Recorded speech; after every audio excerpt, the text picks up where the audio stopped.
Зөв хууль санаачлагчдын хувьд бол байх л асуудал.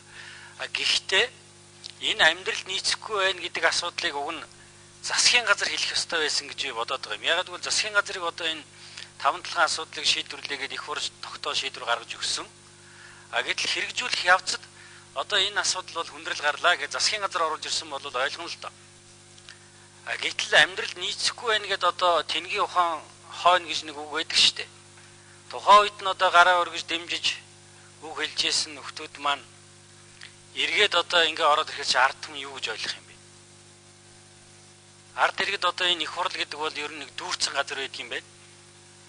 Амьдрал нийцэхгүй хууль байгаа бүрийг таавагдах бол зас олон хууль нийцэхгүй шүү дээ. Гэтэл засгийн газрын хэрэгжүүлэх ёстой юмыг өмнөөс нь энэ болохгүй байна гэд урдуур нь гүйж орж ирэх нь ямар хэрэг байсан юм?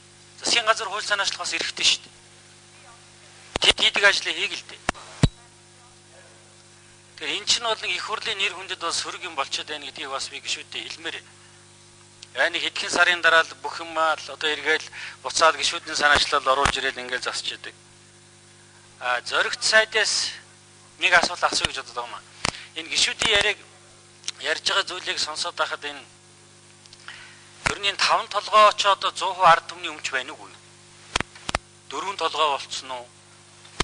Энэ дээр нэг тодруулга авъя.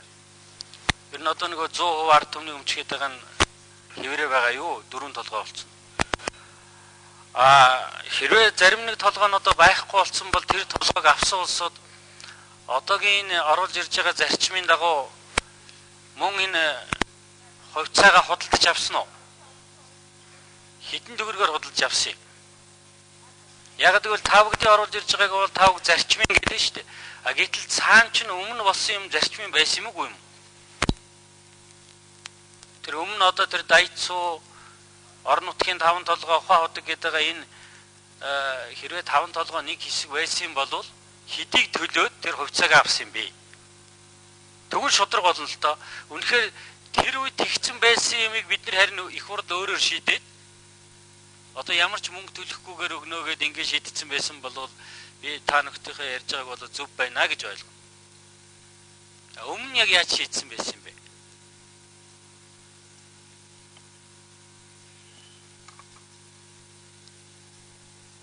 Бацуур гişүн. За одоо өргөж шахлыг харуулах юм. За бацуур гişүн. За эхний асуултанд иргэдээ хариулсан да тиймээс тэр үш таг гişүүний асуултанд хариулангаа. Үнэхээр одоо амьдралд нийцэхгүй байгаа хуулийг бид засахаас өөр яах вэ? Та одоо хэлж байна л да. Олон хууль засагдахаар одоо амьдралд нийцэхгүй байгаа бүгдийг засаа гэж. Та өөрөө засах ёстой шүү дээ. Танд ирэх нь байж байгаа. Таныг засгаж иргэд сонгосон юм байгаа үстэй. Болохгүй байгааг нь мэдсээр засахгүй байж одоо байгаа гэж хэлчихээ яриа зугаадж болохгүй шүү дээ. Бядан шингээ захаас нахуулаа нэг нэгэрч болсон ингээ бариад засуулаад өөцөд явах ёстой шүү дээ. Ажлаа хийлдэ. Таны хийх ёстой ажил шүү дээ. Заавал засгийн газар хэлэх ёстой юм уу? Хэн ч хийж болно шүү дээ.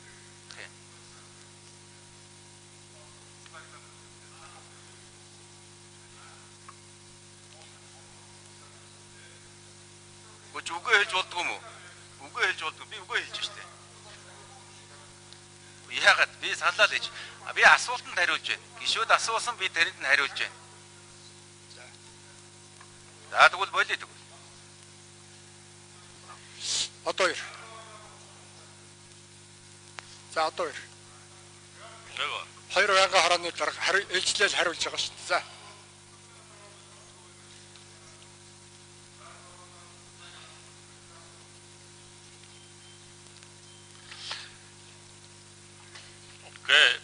Энэ тогтоолыг батлахад бүгдээрээ ярьж байгаа л баталсан л да.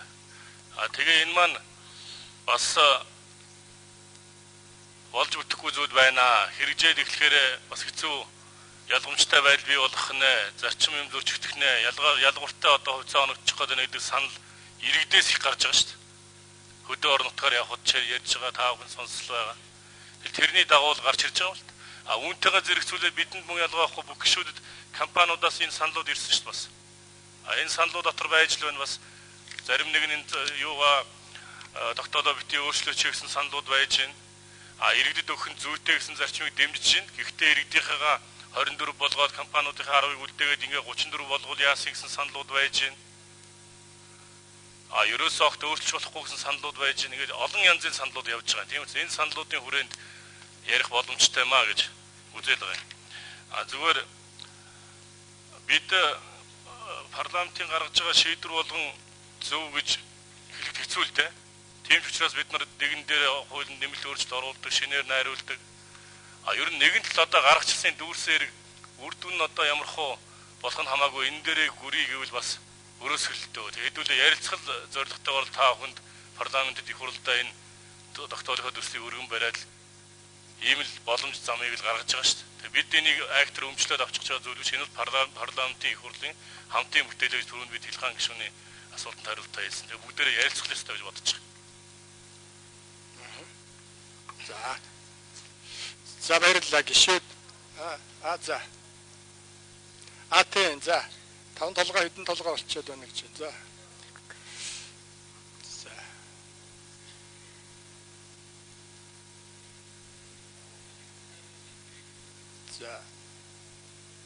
За. Ямар тооцоон дээр явж ийн хэ хариулах вэ нэг. За энд шүү дээ. Энэ асуудлаар чуулганы хуралдаанд ариун сан Эрдэнэ соёлын эрчим хүчний дэд сайд Энэмш Эрдэнэс МГЛК компани захирал Байлихүү Төрөмчийн хорооны даргын зөвлөх болтгүй. За эрч соёлын эрчим хүчний яамны түлшний бодлогын газрын орлог дарга нар оролцож байна. За тэр 5 толгойн асуудлыг хариулах, ариун сан хариулах. За хариулаад ирэх. Тэр үштаг гишүүний болон даас өрн гишүүний асуултууд. Энэ тогтоол бол ерөөсөө зөвхөн ганцхан 39 дугаар тогтоол 5 толгойтой холбоотой байгаа. Их хурлын гишүүд санаачлаад асуудал байна гэд гаргаад асуудал оруулахт нь бол засгийн газар бол бас асуудал байж болох юмаа гэд дэмжсэн санал өгөөд ингээл явж байгаа. За Эрдэнэс 5 толгой гэдэг дээр байгаа очсон байгаа 100%-аараа байгаа хэмжээгээр бол 5 толгой 100%-аараа байгаа гэж бид нэр тэгж л ойлгож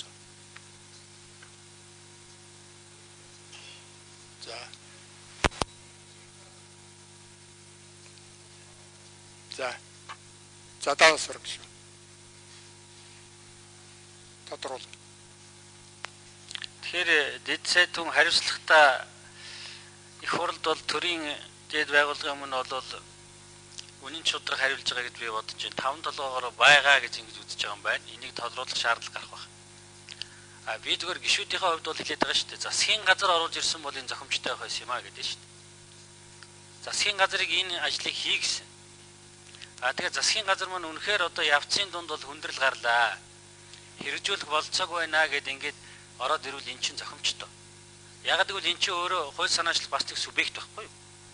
Ажлаа хийж чадахгүй байгаагаа тэгвэл таны хэлж байгаагаар бол одоо засгийн газар ажил хийж чаддгүй би урдуур нь орж ирж одоо хийж өгж байгаа гэсэн юм билээд шүү дээ. Тэгвэл та тэр засгийн газартайгаа бас хариуцлага нь ярил л дээ. Одоо таны энэ сэтгэл зовоод болохгүй бүтэхгүй байсан юм хийхгүй байгаа засгийн газартайгаа та бас ярих хэрэгтэй шүү дээ.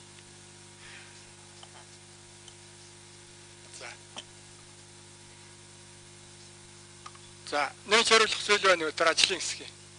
Өгтөөс. За. Ата нэмж хариулах гэж байна. За, Бацуур гişүү.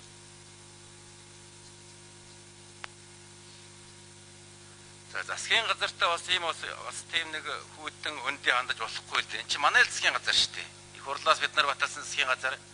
Энэ засгийн газрыг бид нар дэмжиж ажиллах ёстой. Засгийн газар сайн ажиллах юм бол тэр ажил нь бидний ажил болно, төрийн ажил болно, их хурлын ажил болно.